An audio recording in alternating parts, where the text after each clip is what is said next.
diet is take iodine-rich products. Seaweeds are the richest source of iodine.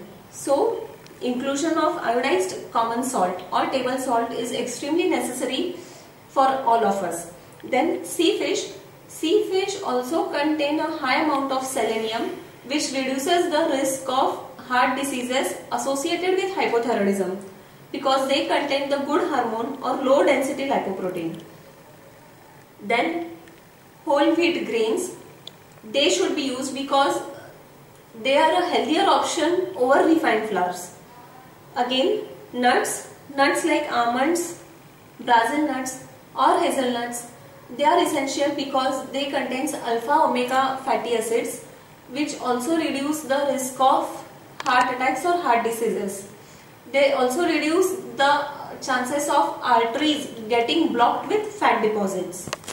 Now, second point about diet for a hypothyroidism patient is inclusion of fresh fruits and vegetables. Fresh fruits and vegetables are the richest source of fibers, which help us regulate our bowel movement. Weight gain is the most common symptom of hypothyroidism. So, having this fiber rich but low calorie fresh fruits and vegetables can help the patient to keep his weight in control. Now, third point is dairy products. Dairy products like milk and yogurt are extremely essential to be included in their diet because it is proven that vitamin D deficiency and Hashimoto's diseases are both related to each other. Hashimoto's disease is the most common cause of hypothyroidism, which is an autoimmune disease. So these should be included. Now we are coming to the no-no part of the diet. Cruciferous vegetables like cauliflower, broccoli, pak choy or Chinese cabbage or Brussels, whatever it is called, should be avoided because they also reduce the absorption of thyroid hormone secreted by the thyroid gland. If we have to consume them, they should be consumed properly cooked rather than taking raw.